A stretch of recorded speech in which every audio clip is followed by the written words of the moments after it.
99% of good social workers, I mean very good social workers, have some qualities that are embedded in them that help them to thrive on their job.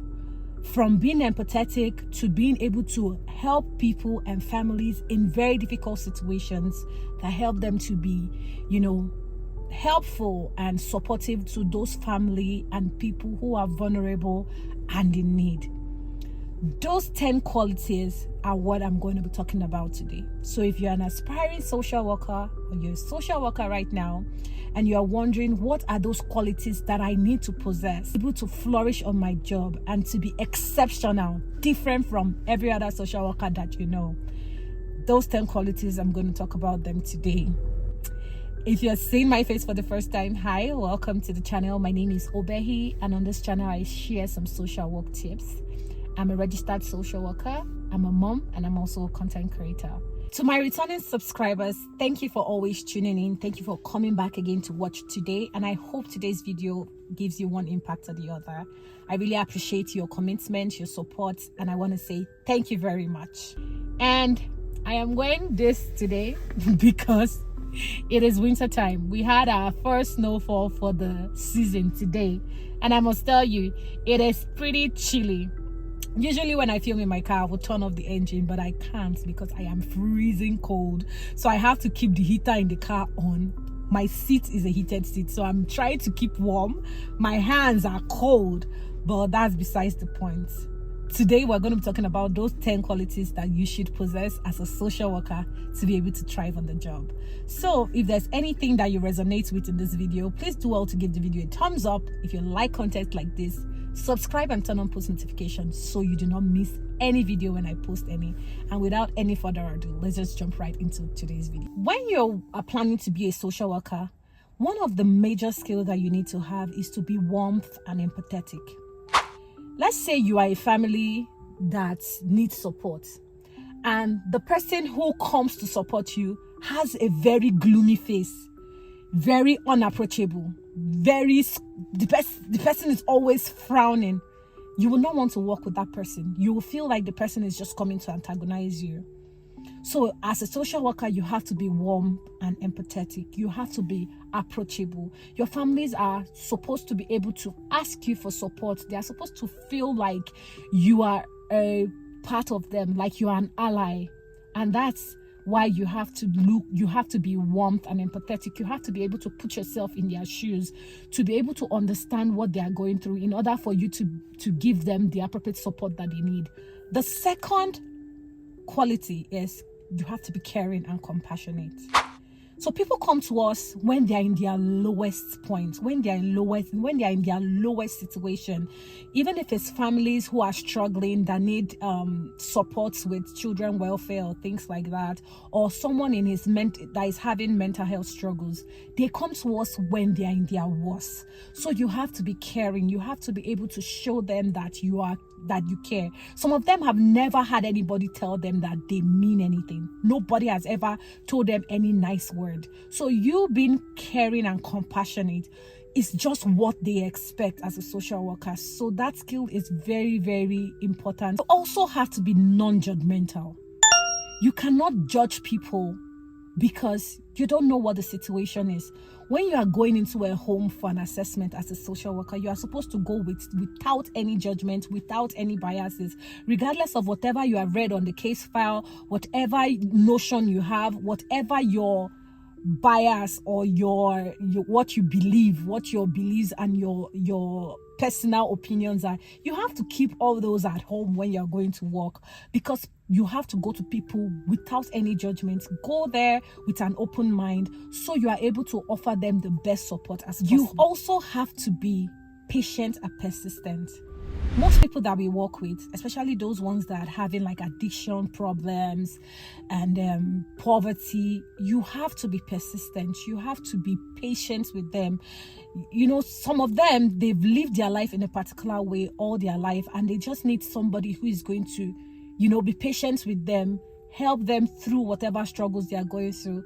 So if you are not patient and you are not willing to, walk them through that difficult time, you are not doing them any good. So as a social worker, you have to be patient, you have to be persistent in order to help your clients achieve their desired outcomes.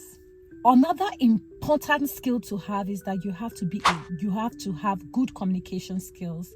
Now, you're going to be communicating with families, you're going to be communicating with other agencies, other professionals that are working with you. If you don't have good listening ears, you don't know how to communicate properly, both written and verbally, you are going to struggle on the job. So having good communication skills will help you with, sharing information with your families and other professionals that you work with on the job. Also have to be very, very flexible.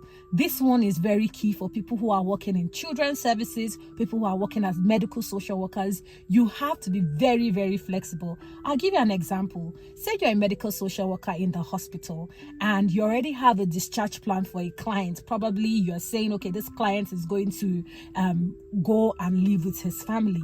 And say the family, they are struggling. They don't have healthy lifestyle, or probably they don't have a home or things like that.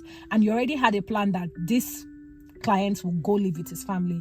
And in the last minute, the family said, no, I don't want you to come live in my house. You have to go look for somewhere else. The onus now is on you as the medical social worker to find an alternative place for that client to go to. So even if the client is going to be discharged that day, you have to figure out how to get the client some other place for them to go to. So you have to be flexible. You have to be ready to think outside the box. You have to be ready to make changes in the last minute. I remember when I was working in child protection, you'd have already agreed that, okay, I'm going to, go place this child with these parents and all that. The house is ready. They've already provided everything that the child is going to be needing. You have already made sure that there's going to be a bed and everything for that child. And just for you to go for your last risk assessment to make sure that the house is safe, you get there and mom is high as a kite. Imagine what that does for you. That kind of throws you off balance. You have to now go back to the drawing board to figure out how you can start working with mom again to get her back on the good books so you can do that reunification. So yes, you have to be flexible. You have to be very, very flexible. Another one is you have to have problem-solving abilities. You have to have very impeccable problem-solving abilities. Now, as a social worker, you are not an island. You can ask for support from your colleagues, your friends, but you have to be able to think about solutions that would help you at the moment. Most times, people are coming to us when they're in crisis, and you have to be able to think outside the box to figure out what best would keep that family safe, pending when we'll find an alternative for them. So to be a creative problem solver in order to support people that you work with, individuals that you work with. As we know, we're working with vulnerable population. Another one is emotional resilience. Oh my God. I cannot overemphasize the importance of emotional resilience. As social workers, you see different things, you hear different things on a daily basis. Now, very traumatic things. Sometimes you hear some stories to be as if you should start crying. So that emotional resilience is something that you need. If not, you are going to have burnout on the job. You will be strained. You will be weak on the job. So you need the emotional resilience. You also need the emotional resilience to be able to create that good work-life balance. Work-life balance is something that social workers struggle with. Sometimes I go home and I'm thinking about my mom that I left. I'm wondering, will she be able to care for these children through the night? Especially when it's the weekend. Say, for example, I went for like a risk assessment on Friday evening, and I was able to just set them up for the weekend. In my head, I'm thinking, hey, God, this weekend, hope mom is going to be safe. Hope she will not go binge drinking and leaving the children at home. Things like that. Sometimes it's hard for us as social workers to create that good work-life balance and have that emotional resilience. That's what a lot of us are actually trying to build. I am one of them. I'm also trying to build that emotional resilience. So yes, that is one important skill that you must have to be able to go into social work or to thrive as a social worker. Ethical integrity. As social workers, we are trusted with making life decisions for our clients. Yes, you are making die-hard life decisions for our clients, both those ones who are going through mental health struggles, people who are having issues with child protection, people who are having issues with child welfare, with children that you need to place for long-term placement, things like that. You are making life-changing decisions for people. So you have to have that ethical integrity. You have to be aware of all the laws, all the legislations that you will use in order to make the right decision that would affect our families. Sometimes you'll be having that what's it called, that dilemma, that professional dilemma, where someone can make their own self-autonomy and make their own decisions, and then you are thinking about that decision that would help them, achieve their best outcomes. So that dilemma sometimes comes into place. But if you have the ethical integrity, you'll be able to do and make choices that are best for your clients. Person-centered decision making, client-centered decision making. So yeah, you need to have that ethical integrity. And last but not the least is advocacy and passion for justice. Now, a lot of people that we're working with, we need to be able to advocate for them. You need to be able to advocate for them. There are times where I've worked with families where they don't have water. There is no heating in their house and it's winter time. If they don't get that, they will freeze. And with policies and bureaucracy and all that, sometimes they will tell you, we don't have funding to get them heating. We don't have funding. But you being able to stand and advocate for the family and say, they need this thing. If they don't get it, the children would probably fall sick, or there's a risk of harm for the children. You being able to advocate for the family, regardless, is one skill that social workers need. These families are counting on us to help them achieve their best outcomes. And the only way that we can do our best as social workers to help them thrive is by having that passion for the job, having that passion for social justice, to help them fight to get those things that they need. You don't make promises, right? But you have to make sure that you are trying your best to advocate for them in order to help them achieve those desired outcomes. Yeah, those are the 10 qualities that come to my mind right now that social workers need to have to be able to thrive or to be able to come into the social work profession. Please share yours with me in the comment section. What are those qualities that you also think people should have, or what are those qualities that you have as a social worker that you believe that helps you stand out as a social worker on your profession?